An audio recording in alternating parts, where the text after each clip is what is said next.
Hey, what's up? First off, the headline here is that the update is heavily focused on progress blockers, the kind of bugs that will straight up stop your mission or leave important collectibles inaccessible unless they're addressed.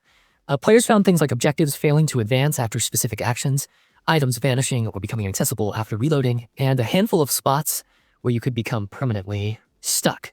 The studio concentrated on those sorts of issues in this rollout. One of the more concrete examples fixed by the patch is an objective that wouldn't progress after going down a slide in the murder mystery section. That sort of bug can be incredibly frustrating because it often requires either replaying a long chunk or waiting for the developers to release a fix. Another weird but very real annoyance was a painting that bugged out after going through a window in James Stevenson's apartment. And the patch also makes books accessible again in the same apartment if they were previously missing after you reloaded to a checkpoint. Those might sound like small environment hiccups, but for completionists or people trying to finish quests, they can be game-stopping. The hotfix also handles problems around boss fights. There were reported cases of being able to shoot the final boss before the fight actually started, and other scenes where players got stuck after defeating that boss, or even got into a state after dying to a cultist boss, where progression didn't work right. The patch addresses those flow-breaking combat edge cases so players aren't left in an awkward, unfinishable state. These fixes are the sort that will save people from losing hours to reload loops or having to restart whole levels. On the stability front, the update is cleaning up several crash triggers. Crashes reported on the way to Spencer's, and crashes during the intro obstacle course have been patched. And there were also fixes applied for crashes related to certain in-game tools. For example, an issue when using Jeppy that could hard crash the game. So if you've been experiencing abrupt quits or CTDs in predictable spots, the developers have listed targeted fixes for those scenarios in the notes. That should mean fewer surprises and more playable time without having to alt-tab out and restart. There are also a couple of the more tactile, immersion-ruining bugs that got attention. Things like items sticking through character hands in prison, being launched unexpectedly while fighting certain enemies, and the Fight Club exit not working correctly.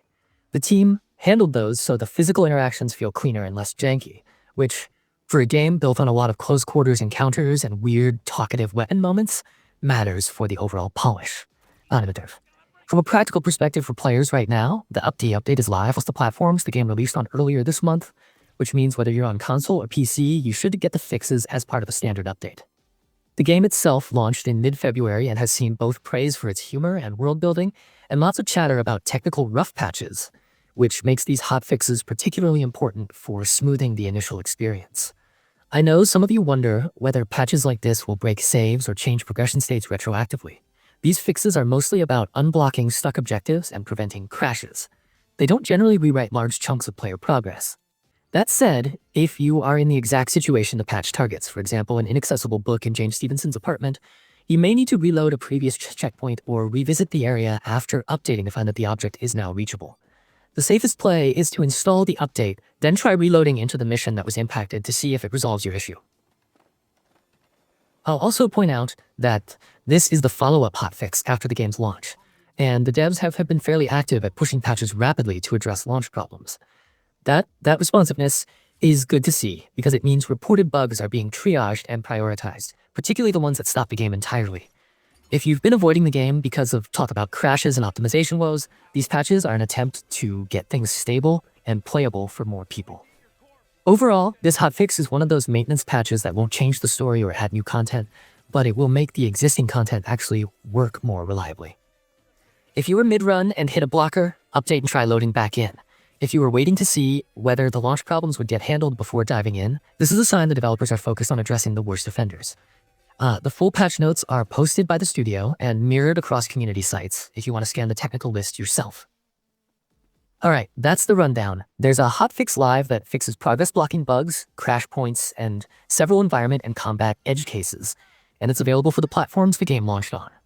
Keep an eye on the game's release notes page for any follow-ups, because launch windows often come with rapid iterative updates like this one.